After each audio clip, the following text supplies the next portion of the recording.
Cell organelles में next जो हमने ऑर्गेनेली आज डिस्कस करनी है वो है जी राइबोसोम्स। काफ़ी सिंपल सा टॉपिक है। अगर हम इसकी बात करें तो ये टाइनी मतलब स्मॉल नॉन मेम्ब्रेनस ऑर्गेनेली होती है, मतलब जिनके पास मेम्ब्रेन नहीं होती। तो 60% ये राइबोसोमल आरएनए से बनी हुई होती है और 40% इसमें प्रोटीन्स होती हैं। अगर इसके फंक्शन की बात करें तो ये site of protein synthesis, cell के अंदर वो जगह है जहाँ पे प्रोटीन्स बनती हैं, मतलब protein making machinery of cell is called ribosome.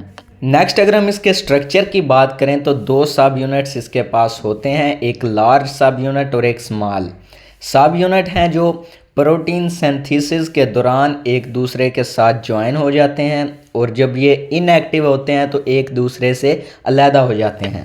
Next अगर हम ऑकरेंस की बात करें, वेयर फाउंड मतलब सेल के अंदर जो राइबोसोम्स हैं कहाँ पाए जाते हैं, तो जो यूकैरियोटिक सेल होते हैं उनमें ये रफ एंडोप्लाज्मिक रेटिकुलम के साथ अटैच होते हैं और ये साइटोप्लाज्म के अंदर फ्री मूव करते हैं। अगर हम प्रोकैरियोटिक सेल के अंदर इनकी पोजीशन देखें तो तमाम जो राइबोसोम हैं वो फ्रीली साइटोप्लाज्म के अंदर मूव कर रहे होते हैं और ये माइटोकॉन्ड्रिया और क्लोरोप्लास्ट के अंदर भी प्रेजेंट होते हैं।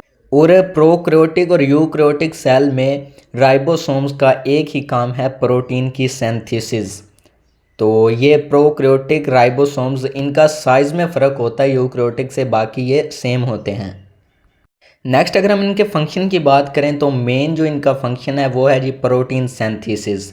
और वो सेल्स जो प्रोटीन की प्रोडक्शन में एक्टिव होते हैं जैसा कि पैनक्रियाज और ब्रेन सेल वगैरह, इनके पास ज़्यादा राइबोसोम्स होते हैं। एक सेल में 1000 से मिलियंस ऑफ राइबोसोम्स हो सकते हैं। नेक्स्ट अगर हम राइबोसोम्स की टाइप्स की बात करें तो जो फ्री राइबोसोम्स है वो सेल के अपने इस्तेमाल के लिए प्रोटीन्स को बनाते हैं, जबकि रफ एंडोप्लाज्मिक रेटिक्यूलम के साथ जुड़े हुए जो राइबोसोम्स होते हैं वो उन प्रोटीन्स को बनाते हैं जो सेल से बाहर एक्सपोर्ट की जाती हैं और इन्हें मेम्ब्रेन्स में यूज़ किया जाता है। नेक्स्ट अगर हम राइबोसोम्स की फॉर्मेशन की बात करें तो न्यूक्लियोलस के अंदर ये बनते हैं। और अगर स्टेप्स की बात करें तो जो राइबोसोमल आरएनए और प्रोटीन्स हैं वो कंबाइन करती हैं और स्मॉल और लार्ज सब यूनिट्स को बना देती हैं।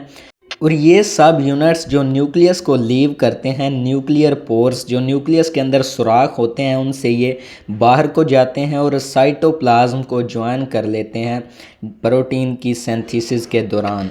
नेक्स्ट अगर हम आरएनए का रोल देखें प्रोटीन सिंथेसिस के अंदर, तो जो मैसेंजर आरएनए है वो डीएनए से इंस्ट्रक्शंस मतलब मैसेज को लेकर आता है। जो ट्रांसफ़र आरएनए है वो अमाइनो एसिड को राइबोसोम की तरफ लाता है। राइबोसोम्स अमाइनो एसिड्स को लिंक करते हैं और पॉलीपेप्टाइड चेन बना देते हैं। इसकी कंप्लीशन के बाद प्रोटीन्स जो बन के रिलीज़ हो जाती हैं। नेक्स्ट अगर हम स्वेडबर्ग की बात करें तो राइबोसोम्स का जो साइज़ है वो जिन यूनिट्स में मेजर किया जाता है उसे स्वेडबर्ग यूनिट कहा जाता है। तो यूकैरियोटिक राइबोसोम जो होते हैं वो 80 स्वेडबर्ग टोटल और 60s large plus 40s small. तो प्रोकैरियोटिक राइबोसोम को अगर देखें तो टोटल जो होता है 70 स्वेडबर्ग, 50 स्वेडबर्ग लार्ज और 30 स्मॉल। तो ये स्वेडबर्ग की जो वैल्यू है, आपके जहन में एक क्वेश्चन होगा कि ये अगर हम टोटल 80 है 60 को 40 में प्लस करें तो ये तो 100 बनता है। तो ये डायरेक्टली इन्हें हम जमा नहीं कर सकते क्योंकि ये सिर्फ साइज़ पे नहीं डेंसिटी और शेप पे भी डिपेंड करती है।